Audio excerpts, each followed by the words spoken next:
Pro-Palestinian student protesters at college campuses across the U.S. are digging in despite the arrest of more demonstrators by police. The protesters are demanding that schools cut financial ties to Israel and divest from companies they say are enabling Israel-Hamas war. More in this report from NBC News.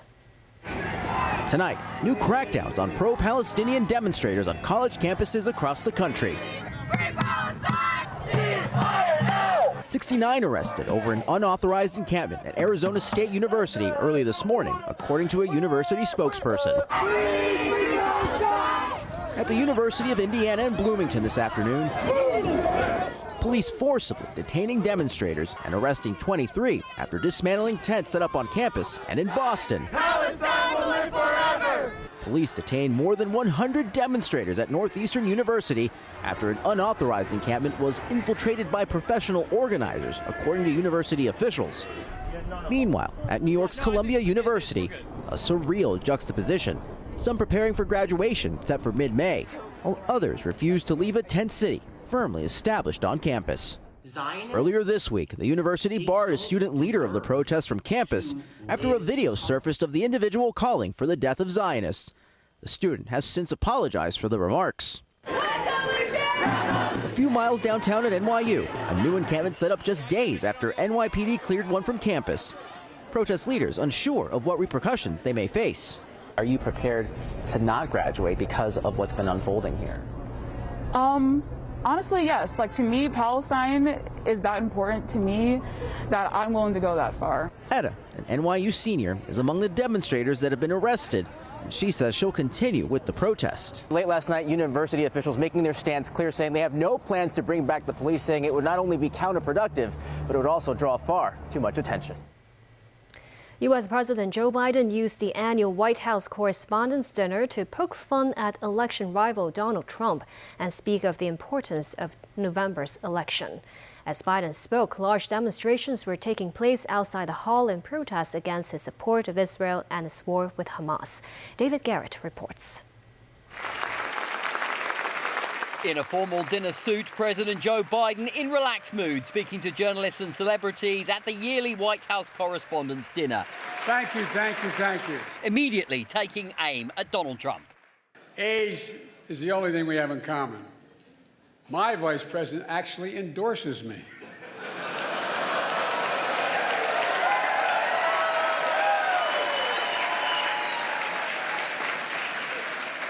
I had a great stretch since the State of the Union. Well, Donald has had a few tough days lately. You might call it stormy weather. Most listening seem to get the joke as Biden referenced the Stormy Daniels hush money trial currently taking place in New York. Trump's so desperate he started reading those Bibles he's selling. Then he got to the first commandment. You shall have no other gods before me. That's when he put it down and said, this book's not for me. Biden also compared his political rival to a 6-year-old. Trump saw the speech, calling it really bad on social media, adding Biden doesn't get much worse than this. While the former president fights legal battles on multiple fronts, the current leader also has problems. As dinner guests arrived, pro-Palestinian protesters heckled them for attending Biden's event. Shame on you, they shouted. Biden entered through a different route, avoiding the crowds. The president avoided the topic of the Israel-Hamas war and the protest completely in his 10-minute speech at the gala. He did talk about the importance of this election year and the choice between him and Trump this November. I'm sincerely not asking of you to take sides, but asking you to rise up to the seriousness of the moment. Move past the horse race numbers and the gotcha moments and the distractions, the sideshows that have come to dominate and sensationalize our politics. And focus on what's actually at stake. And I think in your hearts you know what's at stake. Biden also spoke of the importance of journalistic freedom at home and around the world and efforts to do everything he can to free U.S. journalists imprisoned abroad. To a free press, to an informed citizenry, to an America where freedom and democracy endure. God bless America. David Garrett, TVB News. A cleanup is underway in some suburban areas of Guangzhou 1 day after a strong tornado plowed through the districts. At least 5 people died and more than 30 others injured. Hundreds of industrial plants were damaged. Mimo Sangai reports.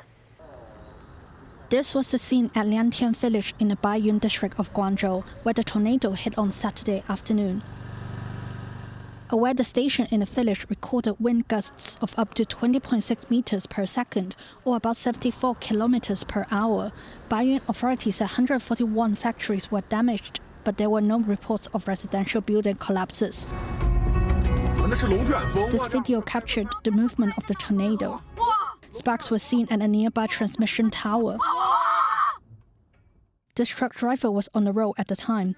In 1987, a tornado hit Hong Kong, causing damage to some vehicles and apartment units at Meifu Shanchun.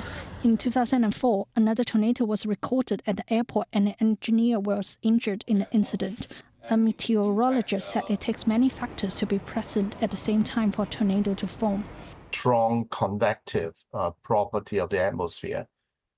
This happens when we have strong southwesterly winds, which provides a lot of moisture and also relatively high temperature at low level. And at the same time, we need relatively dry upper atmosphere, and that creates unstable conditions, which is conducive to strong rising air currents. We need one more condition, which is we need a variation of wind speed and direction with respect to height. According to the past statistics, we can expect only 1 tornado in every 4 years.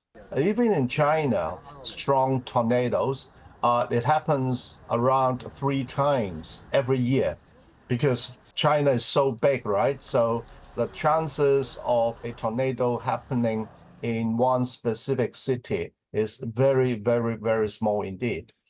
So this is what we sometimes meteorologists or climatology call low probability but high impact event. As to why some countries are more likely to be hit by tornadoes than others, Leung said that's due to geographical reasons. For example, in the United States, the Rocky Mountains and the Great Plains are contributing factors, he noted. Mims 9, TVB News.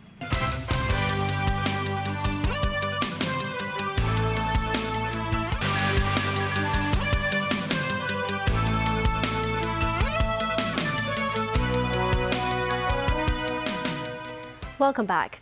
Mainland authorities today announced the expansion of the talent exit permit scheme to Beijing and Shanghai.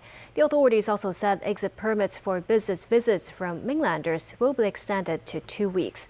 Both measures will take effect from May 6. Mimo Sangai reports. The talent exit scheme was introduced to the Greater Bay Area in February last year.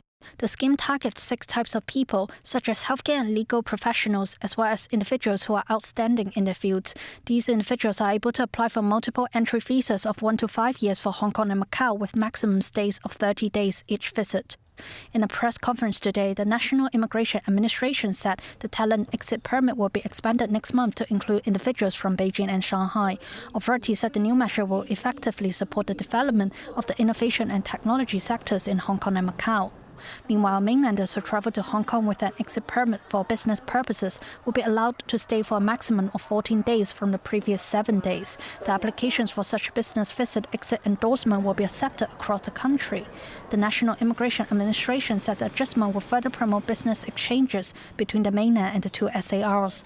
The Hong Kong government welcomed the 2 measures, saying they will help the city further integrate into the national development. The administration also said it will offer greater convenience for the mainland business sector under the new measure. Mims 9, TVB News. Speaking to TVB News, Secretary for Development Bernadette Lin expects there will be more clarity in terms of the direction of amendment on the Buildings Ordinance in the 4th quarter of this year.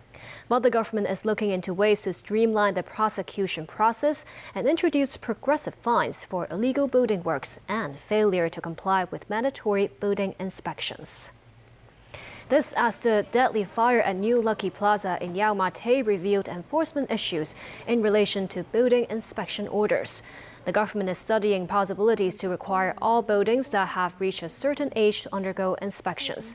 On another topic, following the death of 2 sewer workers in Sha Tin, the development chief said the government is studying the inclusion of new clauses in relevant contracts to step up protection for workers. They include the requirement of permission from the Drainage Services Department before letting any worker enter manholes and mandating specific training for work in manholes. Secretary for Culture, Sports and Tourism Kevin Yeung today said the Labor Day fireworks display may be cancelled because of bad weather condition. Yeung said authorities will make an announcement on Wednesday afternoon. The weather has been gloomy over the past few days. The observatory said the rainy weather will likely persist in the coming few days, including Labor Day on Wednesday. A highlight of the public holiday is the fireworks display set to be held across Victoria Harbour.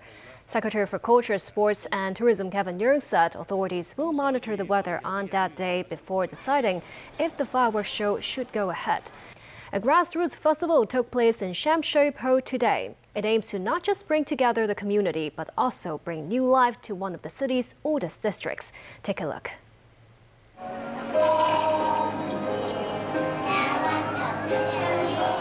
Musical performances,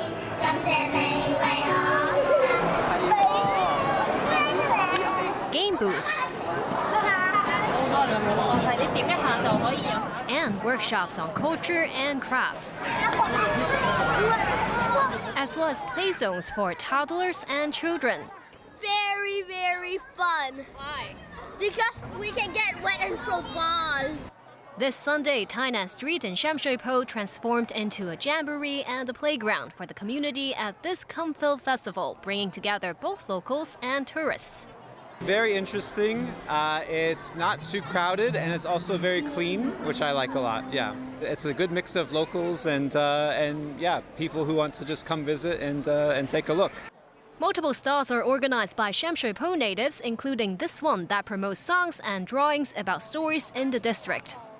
Different artists is trying to draw different kinds of pictures of the older styles of shops and everything that is happening behind. And we are trying to tell the story through music and through a lot of things behind of the story. Yep. This festival in Sham Shui Po also hands out discount vouchers on nearby shops and restaurants in hopes of attracting more footfall to the neighborhood, as well as giving out freebies like balloons to children. We believe there are a lot of good minds and good acts in the community. So we don't need to always just thinking about how to help them, to get them involved. So this time we got 80 different participants and stakeholders participating in this. So I think this is an event that by the community, with the community and for the community. And that's the news for tonight. Thank you for watching.